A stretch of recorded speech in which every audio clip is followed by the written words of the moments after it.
Thank you for your kind New Year's wishes.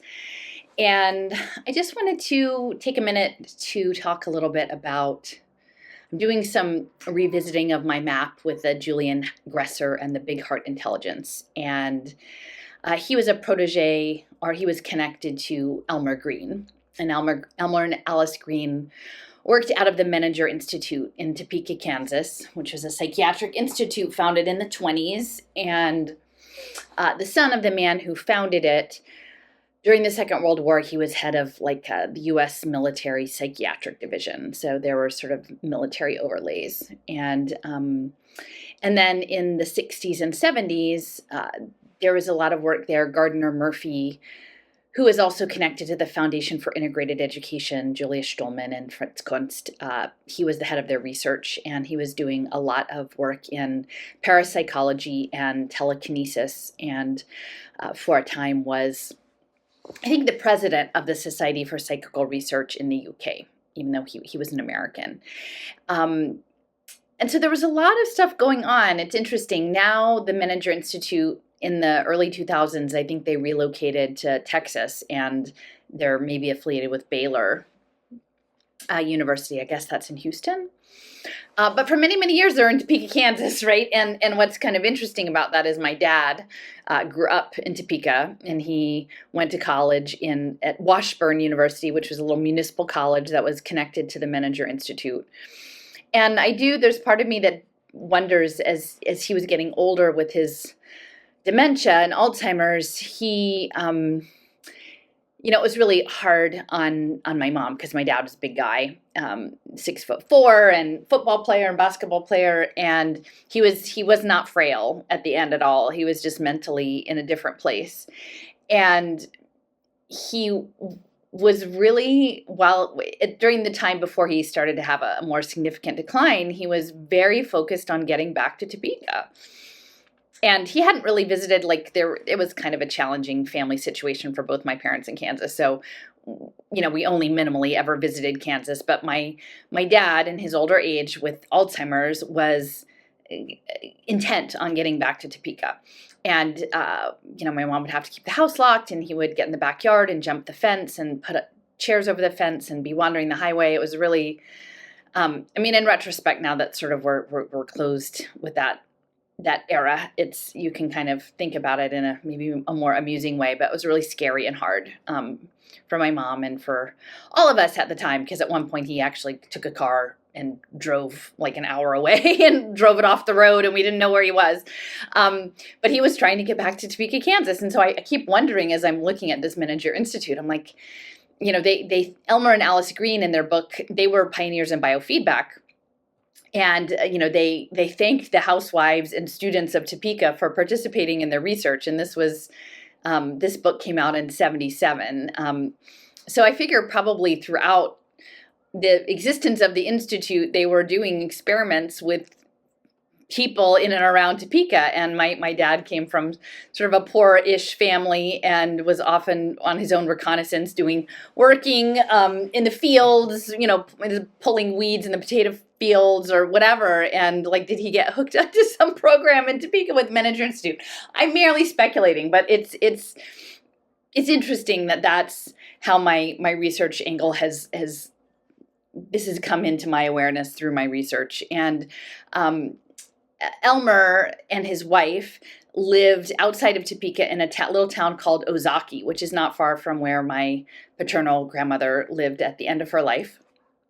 And I think it's on a lake.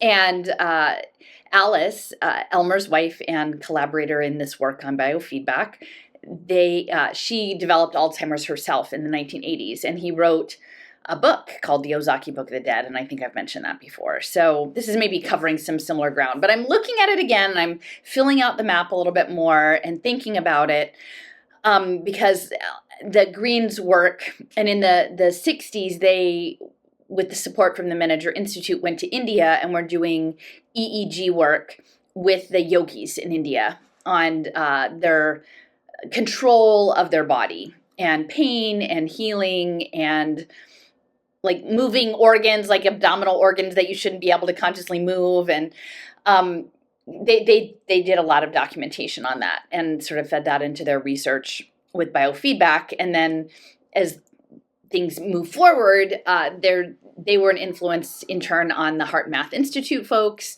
And now as we move into a world with remote monitoring and this idea of moving into social coherence and what that means in a quantum field world, quantum superposition, and navigating different futures trajectories through token engineering. I mean, there's just a lot that I've been thinking about. So that's sort of where my head was today. And like, I just had an exchange. So I've come to appreciate the idea that our bodies, like, we don't actually, for the most part, understand how our bodies work. And they're really powerful. And our consciousness and our psyche is incredibly powerful. And of course, some of these alternative treatment modalities and healing modalities, meditative, heart-based, hands-on body work, are getting to be more and more integrated into the normal standard procedure. And probably the people at the top have always known all along that it works and it's important, but now it's being brought out in the open again. And so I just, I continue to weigh, because I think our consciousness and where our head is and not to be dismissive, because I'm not always somebody who throws around like high vibe and all of this. That's not really me. But I think there is something about, in this quantum state, a resonance and a frequency. And I think social media has been set up to entrain people's consciousness and actually keep them in a reactive and refractory and decoherent kind of state, largely. And I feel a lot better having not really spending so much time in social media. Sorry, this light is not so great here. But thinking about just, they know this and it's being manipulated. Consciousness is being manipulated. And then the information systems, even when they're not things that are put out in social media to create tension and conflict directly, there's a lot of scary things in social media. And, for a good chunk of the lockdowns, I was putting out stuff that would fall in that category as well.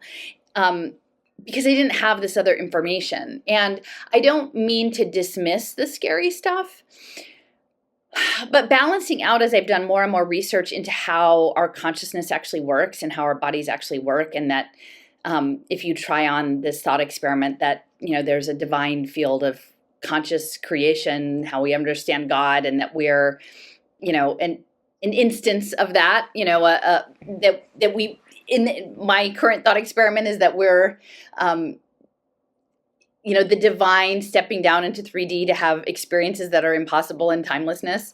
And as such, I mean, not that we are gods, but we are extensions of this divine creative force, but we're kind of not aware of it. We don't really get it. And then some people definitely do. And so I've continued to have, over the last couple years, just these interesting synchronicities that are very unlikely, and to the point of almost feeling like sometimes it's a lucid dream. Like, is this really happening? Am I having this conversation? Are these strings of things coming together in this certain way? And I'm realizing that maybe we are getting to a point of being co-creators in the quantum with the stories that we're living inside. And if that's the case, then Kelvin Oberon, he's been spending a lot of time sort of deconstructing language. And Hanging Thief used to comment on my blog a lot about biosemiotics, like the word, logos, how we express ourselves, the shape that we give to the stories we live inside. I just want to re-emphasize that that's really important. And because we're in feeds and we're responding, and often our responses now are just limited to emojis or thumbs up, thumbs down. It's just like a tick signal. But how we articulate how we engage with information. And I think the feed generally tends to foment emotional reactions rather than thoughtful reactions about material. Generally, it's just like, and I say this often on my comments, I'm like, I'm not really here to put stuff out to make you feel a certain way. This isn't really about how you feel about it. I want to know, I want to see that you can make some connections with the concepts that I'm putting out, that you can integrate these concepts into what we understand and add to it. I don't really care how you feel. I'm not here to like be scary or make you feel bad or anything like that. That's not the point. There's many other people who seem to be, that's mostly their point, and that's their point, but that's not why I'm here. And that's giving over your power of your consciousness to this scary thing. And then again, ultimately, maybe there are people who just like to live in the scary town. And like I've said, like they like horror movies and they like roller coasters, and that's not me. But we have a choice. And so just be aware that you're making a choice, and that anytime new information comes into your field, how you integrate it, whether you're speaking it aloud or simply integrating it into your own self, you can choose how you engage with it, right? And if you're engaging with it from, oh, I'm really afraid of this thing, or not. And I guess what I'm trying to say now is that the more I look into the biofeedback and energy healing modalities, that we are resonating, waveforms and light and crystals, and we are a part of this divine field, like maybe it's enough to just be like, we're okay. Like if we can get to literally like the metaverse, meta being like step back from the self, like the crazy chariot with the 5 horses, the sensing, and know that at the end it's going to be okay. It's going to be okay. And which, and then you have different choices. You could just step out entirely. And I haven't done that because I continue to be really interested, although most of my research now is looking backwards. Like I want to know about the Council Grove conferences on altered states in 1969. Like I want to know where these things came from, but not because I want to throw it out and say, see, there's something really bad that's going to happen to you because this is out there. See, they're gonna mess with your DNA with light frequencies, and see, they're gonna use directed energy weapons, and see, they're gonna get you with drones, and see, we're gonna do that. And there's so many infinite ways. It's like entropy, right? There's so many ways for things to break, but ultimately, most days we go out and we're not broken. We're okay. And the more you can hold space for that things are okay, I find the more things are okay. and if I think we should just be aware of how our consciousness is being managed. Because when I look back at this biofeedback work that started in the 20s, I think this woman in India working with Pitram Sarapkin, but early, they have things where they're driving needles through people's arms and there's no blood and there's no pain, because it's about your consciousness and how you relate to the self. So just think about that. That's just what I'm putting out for the day is, not to make other people wrong, but we do have choices of if we want to engage with something from a place of like, can you believe that? I'm so angry about that, or this is very concerning or whatever. If we just pause, because again, in my experience, and this is just my experience, I'm not saying everybody has to get on board with this, but my experience has been that if you can be calm and take the position of the curious observer, often interesting things happen that if you look at it like kind of a funny reality TV show or something like a drama, an unfolding drama spectacle, and you can see the yin and the yang and the ups and downs, and you don't have to be devastated by it or elated by it. You can just go, yeah, look at that. That was kind of funny when that happened, right? And more of those things happen if you can get into that space of a little bit of distance, I guess is what I'm saying. And I think it has to do with biology and resonance in our cytoskeletal microtubules and consciousness and quantum biology and light and frequency. And information, communication theory is all a part of this. And then how we take in information as these bits and bytes and how we spread it. Recently there was a question about mycelial networks and ants and pheromones. And like, it is all quite fascinating, this idea of digital chemosensory information sharing, right? But you could tell the story different ways. You could say, see, there, like, and I've mentioned this before. I'm like, is it a symbiotic relationship or is it a parasitic relationship? And I think we tend to, because we don't understand it, feel like it's parasitic and something's being done to us. But when we get in that place of something's being done, you better watch out because they're going to do something to you. That puts you in a vulnerable position, and it's not a position of agency, in my opinion. And so I think if we realize that the trump card is the divine essence of our own selves as an extension of God in this 3D place, then we're fine. And it's okay to say that we'll be fine. We can say, well, isn't that interesting that maybe that's what they're thinking about doing? But at the end of the day, I kind of have the say so over how it works in my body, and it's not going to work. Like, they're not going to do that to me. They're not going to directed energy weapon me, or they're not going to neuromodulate me or whatever, because guess what? My body is a supercomputer and it knows how to fix that shit. And so, I'm aware of it. I can see it. I can consider that that's part of the pattern that's emerging. But at the end of the day, it's all Maya, the grand illusion. And so if you believe that you're above these things, then you're going to be above the things, I think. I mean, or that's the story I'm going to live in. And then if somebody lasers my eye out or something, well, then I'll reconsider. But until then, I'm not going to live in a state of fear over all of these developments. And I will sort of hat tip to my friend Deep D, because she was saying this a while ago, because she's in Goa with the yogis, and she knows that they know that it's like, well, try that with the AI. Let's see how that works out for you, because the engineered intelligence isn't a match for quantum biology and chemistry and psychiatry and the psyche and the soul, I think.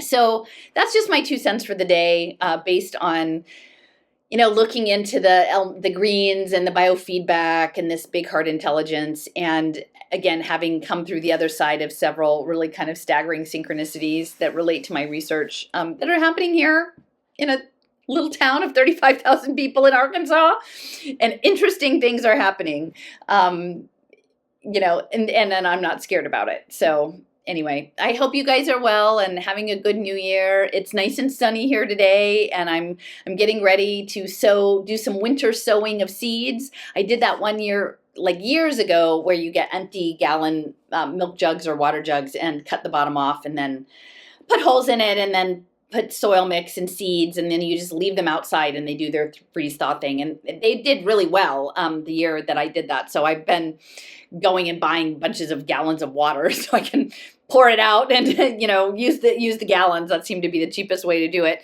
because I don't buy gallons of milk or anything.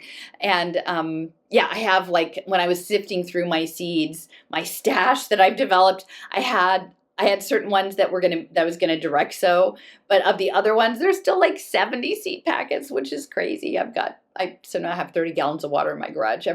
Twice a week, I'm gonna go and get 15 more gallons, and then pretty soon I'll have enough jugs to do the whole schlemiel. So anyway, that's what I'm looking forward to next. I hope you have something wonderful in your life that you can look forward to, and just take it with a grain of salt. Take it with a grain of salt. Isn't that interesting? I can stick that there. I can put a pin in it and see what next thing it's going to, for me today, one of the pins, it linked to the Amerindian Foundation, which is a Dutch the guy is Dutch American. I think he was a Dutch immigrant, and he created a company that did fragrances and artificial flavors. And then I first encountered them because they were co-founding the Monell Chemical Senses Center in Philadelphia in the University Science District. But I found out today that they were also funders of this biofeedback research in the 60s with the Greens in India. So that's interesting. And it brought me back to my friend who does the kirtans, and one of those mantras that we sang involved fragrance, right? And so I texted and I said, what was that mantra that we had? And it was about Shiva, and Shiva having this fragrance of the universe. And, as Steffers has written about, olfaction is super like quantum, and it has a direct right into the blood-brain barrier, right? There's no governor on smell, which is why smell is so evocative to us. And, thinking about all the was it Young Living and all that aromatherapy out there in Utah on what they're doing with their scents. So yeah, the artificial flavor and fragrance people funding biofeedback in the 60s. Super interesting to think about. Again, we don't have to be scared about it. We can just be like, I see that. Wow. Very interesting. Very interesting. So anyway, have a good, interesting weekend, and I'll see you on the flip side. Thing I meant to say that I didn't say. But in thinking about it at the time when I used to tweet out information about, various sorts of emerging technologies, especially within biology, biological systems, nanotechnologies and things, there were all of those talks with James Giordano. And I got to thinking at the time, because you like, if things are out there, they're out there because they want people to pay attention to them. And so part of the game is trying to sort of think through, why do they want us to know this, right? Like, why is James Giordano stuff floating around there? They don't seem to have any problem with people sharing it. And I think it's because because I think we're in a mind game, and if they can get people to sort of forget and to be afraid of these things, then yeah, they have a leg up. The system itself has a leg up if you forget that you're actually maybe more powerful than the military technologies. And so that's why I think James Giordano's stuff is out there, and these other things are out there to be found.